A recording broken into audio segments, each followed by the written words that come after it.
Uttarakhand public service commission की तरफ से जूनियर इंजीनियर की मल्टीपल वैकेंसीज आउट हुई हैं। 197 वैकेंसीज़ हैं जो कि आउट की गई हैं उत्तराखंड पब्लिक सर्विस कमीशन की तरफ से, और ये पोजीशंस जो रहेंगी वो रहेंगी जूनियर इंजीनियर की। तो जो भी स्टूडेंट्स इंजीनियरिंग बैकग्राउंड से हैं, वीडियो को ध्यान से देखना है, नोटिफिकेशन को कंप्लीट करना है, बिकॉज हर एक चीज़ इस नोटिफिकेशन में क्लियर होने वाली है इस पोजीशन के लिए अप्लाई करने के लिए। एंड येस, ये position Uttarakhand public service commission की तरफ से तो है, लेकिन all India applications are invited for this position. तो आप किसी भी स्टेट से हैं, इंजीनियरिंग बैकग्राउंड से हैं, तो आप अप्लाई कर सकते हैं पोजीशंस के लिए। एप्लीकेशन स्टार्ट होने की बात करूं तो एप्लीकेशन स्टार्ट हो चुकी हैं 14 अक्टूबर से। एंड कब तक अप्लाई कर सकते हो? 3 नवंबर तक आप इस पोजीशन के लिए अप्लाई कर सकते हो। तो जैसे कि स्क्रीन पर देख सकते हो, 3 नवंबर तक की लास्ट डेट है अप्लाई करने के लिए। लेकिन हाँ, करेक्शन विंडो ओपन होगी 10 नवंबर से लेकर यहाँ पर 19 नवंबर तक करेक्शन विंडो ओपन हो जाएगी। तब आप अगर आपको कोई करेक्शंस करनी है अपनी एप्लीकेशन में, वो आप कर सकते हैं। एंड इस पोजीशन में, इस वीडियो में, इस नोटिफिकेशन में हम क्लियरली सब कुछ डिस्कस करने वाले हैं कि क्या एजुकेशनल क्वालिफिकेशन रहेगी, कैसे सिलेक्शन प्रोसीजर रहेगा, क्या एज लिमिट है, सैलरी पैकेज कितना रहेगा, जो कि इंपॉर्टेंट क्वेश्चन हमेशा रहता है। एंड येस, वो सब चीज़ें इसमें कवर की जाएंगी। बात की जाए यहाँ पर एजुकेशनल क्वालिफिकेशन की, तो 197 वैकेंसीज आउट हुई हैं जूनियर इंजीनियर की।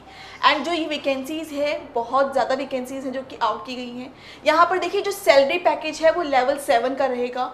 44,900 से लेकर 1,42,400 तक की सैलरी पैकेज रहेगी जूनियर इंजीनियर की। जितनी भी पोस्ट निकली है 197 उनके लिए।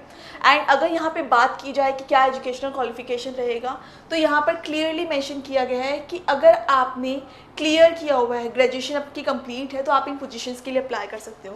देखो, जो ये जूनियर इंजीनियर की पोस्ट निकली हैं, ये कुछ डोमेन्स के लिए निकली है। मैकेनिकल इंजीनियर के लिए है, सिविल इंजीनियर के लिए है, एंड ये इलेक्ट्रिकल इंजीनियर के लिए भी है, और एग्रीकल्चर इंजीनियर की पोस्ट है। तो civil, mechanical, electrical and agriculture engineering के जो भी स्टूडेंट्स हैं, ग्रेजुएशन कंप्लीट कर चुके हो, तो अप्लाई कर सकते हो इस पोजीशन के लिए। 197 वैकेंसीज बहुत ज़्यादा नंबर है। ऑल इंडिया एप्लीकेशन जहाँ पर एक्सेप्टेबल है, तो आप अप्लाई कर सकते हो इन पोजीशंस के लिए। यहाँ पर आपको सैलरी क्लियरली मेंशन की गई है, कौन सी लेवल पे कितनी पोजीशंस आउट की गई हैं, आप अप्लाई कर सकते हो अकॉर्डिंगली उस चीज़ के लिए। यहाँ पर क्लियरली देख सकते हैं कि जैसे डिप्लोमा भी रिक्वायर्ड है, एंड येस, यहाँ पर डिग्री भी रिक्वायर्ड है। तो डिग्री, डिप्लोमा दो अगर कुछ भी किया हुआ आपने, तो आप इन सब पोजीशन के लिए अप्लाई कर सकते हो, डिग्री और डिप्लोमा के भी हाफ पर।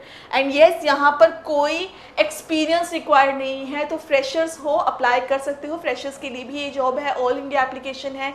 197 वैकेंसीज आउट की गई हैं, जो कि एक ह्यूज नंबर है अपने आप में। तो जैसे कि देख सकते हो, यहाँ पर एग्रीकल्चर में भी पोजीशंस को आउट किया गया है, एंड मल्टीपल पोजीशंस हैं जिसके लिए अगर आपने ग्रेजुएशन कंप्लीट की है, डिप्लोमा कंप्लीट किया है, एंड आप सिविल, मैकेनिकल, इलेक्ट्रिकल या फिर एग्रीकल्चर इंजीनियरिंग डोमेन से हो, तो आप इन पोजीशंस के लिए यहाँ पर अप्लाई कर सकते हो। तो चलिए बात करते हैं एज लिमिट की। देखिए, इन पोजीशंस के लिए जो एज लिमिट है वो क्लियरली मेंशन की गई है। अगर आप 18 से लेकर 42 ईयर्स तक की एज में हो, तो आप इन पोजीशंस के लिए अप्लाई कर सकते हो। 18 से 42 ईयर्स तक की यहाँ पर एज रिक्वायर्ड है। कुछ पोजीशंस ऐसी रहेंगी जहाँ पर 21 से लेकर 42 ईयर्स तक की यहाँ पर एज रिक्वायर्ड रहेगी। देखिए, एज कंसेशन हर गवर्नमेंट जॉब में मिलता है, तो डेफिनेटली आपको एज कंसेशन यहाँ पर भी मिल जाएगा अगर आप किसी भी कैटेगरीज में लाई करते हो। देखिए, अधिकतम छूट दी जाएगी यहाँ पर, कैटेगरी वाइज आपको यहाँ पर मिल जाएगी रिलैक्सेशन। तो अगर आप अप्लाई करना चाहते हो, इन पोजीशंस के लिए अप्लाई कर सकते हो। सारी डिटेल्स क्लियरली मेंशन की गई हैं। अब मेन क्वेश्चन ये आता है कि कैसे अप्लाई करना है। कैसे अप्लाई करना? ऑनलाइन एप्लीकेशंस रहेंगे इन पोजीशंस के लिए। जो भी ये 197 वैकेंसीज निकली हैं जूनियर इंजीनियर की, इसकी एप्लीकेशंस ऑनलाइन रहेंगी। ऑल इंडिया एप्लीकेशंस एक्सेप्टेबल है यहाँ पर। एंड यहाँ पर ऑनलाइन एप्लीकेशंस रहेंगी। आपको क्या करना है? आपको वेबसाइट पर जाना है, रजिस्टर करना है। वहाँ पर क्लियर इन्फॉर्मेशन यहाँ पर मेंशन की गई है कि क्या फॉलो करना है आपको। जैसे ही फाइनल सबमिशन होगा, आपको फाइनल सबमिशन करना है यहाँ पर एप्लीकेशन के लिए। कोई भी चेंजेस हैं, वो चेंजेस भी हो जाएंगे एप्लीकेशन में। 10 नवंबर से लेकर यहाँ पर आप 19 नवंबर तक यहाँ पर चेंजेस भी कर सकते हैं इन एप्लीकेशन फॉर्म में। बात की जाए एप्लीकेशन के बाद एग्जामिनेशन की, तो येस यहाँ पर एग्जामिनेशन डेफिनेटली होगा। एग्जामिनेशन के जो सेंटर्स हैं वो यहाँ पर मेंशन किए गए हैं। यहाँ पर उत्तराखंड की स्टेट में ही एग्जामिनेशन के सेंटर्स रहेंगे जिसके लिए आपको एग्ज़ाम देना होगा। एग्जामिनेशन की मैं अगर यहाँ पे बात करूँ तो क्लियर इंस्ट्रक्शंस नोटिफिकेशन में यहाँ पर प्रोवाइडेड है। यहाँ पर जनरल हिंदी इंग्लिश तो रहेंगी एंड लेकिन इंजीनियरिंग डोमेन से भी आपको एग्जामिनेशन देगा जिसकी ड्यूरेशन 3 आवर्स रहेगी। तो 2 घंटे का जो इंग्लिश हिंदी का टेस्ट है वो तो होगा ही, उसके बाद 3 आवर्स का जो टेस्ट है वो आपके डोमेन वाइज भी होगा। तो अगर आप सिविल, मैकेनिकल, इलेक्ट्रिकल इंजीनियरिंग या फिर एग्रीकल्चर इंजीनियरिंग से है तो उसकी रिलेटेड यहाँ पर सिलेबस मेंशन होगा। यहाँ पर 920 मार्क्स का टोटल टेस्ट होगा एंड यहाँ पर भी टेस्ट रहेगा, हिंदी इंग्लिश में रहेगा यहाँ पर। एंड येस प्रॉपर यहाँ पर सिलेबस मेंशन किया गया है कि जो जनरल हिंदी लैंग्वेज का टेस्ट होगा उसमें क्या रहेगा, यहाँ पर क्या सिलेबस रहेगा, कितने मार्क्स रहेंगे।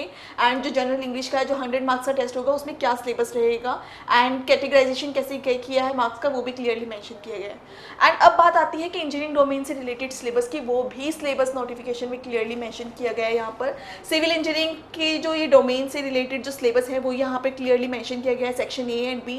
एंड यहाँ पर फिर अब बात आती है सिविल इंजीनियरिंग की जो डिप्लोमा या वाटर रिसोर्स इंजीनियरिंग से रिलेटेड है वो भी यहाँ पर क्लियर मेंशन किया गया है। मैकेनिकल इंजीनियरिंग का जो सिलेबस है वो यहाँ पर मेंशन किया गया है कम्प्लीटली। एंड यहाँ पर जो सेकंड पेपर है उसकी रिगार्डिंग भी क्लियरली यहाँ पे मेंशन किया गया है। सिलेबस सारा आपको यहाँ पर देखने के लिए मिलेगा। इलेक्ट्रिकल इंजीनियरिंग का जो भी सिलेबस है यहाँ पर वो यहाँ पर क्लियरली मेंशन किया गया है, और जो इलेक्ट्रिकल का जैसे यहाँ पे मेंशन है। एंड जैसे एग्रीकल्चर का है, एग्रीकल्चर डोमेन से आप बिलोंग करते हो तो यहाँ पर क्लियरली नोटिफिकेशन में सिलेबस को मेंशन किया गया है।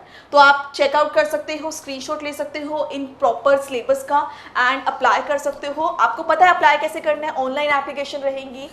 हम वेबसाइट का लिंक जो प्रोवाइड कर रहे हैं नीचे डिस्क्रिप्शन में, आप गो थ्रू कर सकते हो वेबसाइट को, अप्लाई कीजिए इस पोजीशन के साथ। अगर आपको कोई रिटन एग्जाम में हेल्प की रिक्वायरमेंट है, you can always approach Yourpedia. Technical mentors provide करते हैं यहाँ पर रिटन एग्जाम के लिए, तो हिंदी, इंग्लिश या सिविल, इलेक्ट्रिकल एंड या मैकेनिकल से या फिर एग्रीकल्चर डोमेन से अगर आपको स्टडी करना है, आपको इन एग्जाम को क्लियर करने के लिए, तो आप गूगल फॉर्म फिल कर सकते हो। गूगल फॉर्म का लिंक हम प्रोवाइड कर रहे हैं नीचे डिस्क्रिप्शन बॉक्स में। जिन भी स्टूडेंट्स को एग्जाम के लिए प्रिपेयर करना है they can fill out the Google form for that. And yes अगर कोई वैसे भी जनरल डाउट है तो भी ये इंक्वायरी फॉर्म है गूगल फॉर्म जो आप फिल कर सकते हो, तो अप्लाई कीजिए। एंड कोई डाउट है तो कंटैक्ट कीजिए, योरपीडिया को नंबर प्रोवाइडेड है नीचे डिस्क्रिप्शन में। And yes don't forget to subscribe our channel and don't forget to follow us on Telegram. So all the best for the application. Thank you.